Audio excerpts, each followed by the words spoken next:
ఆయన దినదినము నూతన పరచుచున్నాడు. కాబట్టి శ్రమకు అధైర్యపడము, శ్రమ వచ్చిందని చెప్పి బాధపడము, శ్రమ వచ్చిందని చెప్పేసి ఏదో వింత సంభవించిపోతుంది అన్నట్లుగా కృషించిపోయే పని లేదు. మరేంటంట చదువమ్మా.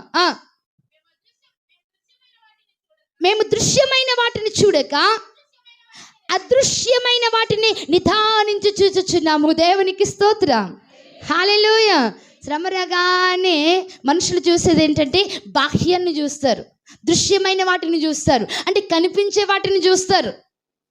కనిపించే వాటిని చూసినప్పుడు ఏమేస్తుంది అంటే భయం వేస్తుంది. ఏదో జరిగిపోతుంది, ఏదో సంభవించిపోతుంది, ఏదో నష్టం రాబోతుంది, ఏదో జరగబోతుంది అని ఏదో ఒక బెదురు, భయం అలా అలా భయాందోళనకి గురయ్యి మానసికంగా దెబ్బతిన్న వాళ్ళు ఉన్నారు. అలా భయాందోళనకి గురయ్యి ఆత్మహత్య చేసుకుని చచ్చిపోయిన వాళ్ళు ఉన్నారు. అలా దృశ్యమైన వాటిని చూసి భయాందోళనకి గురయ్యి ఎంతో మంది వారి ప్రాణాలను పోగొట్టుకునే వాళ్ళు ఉన్నారు.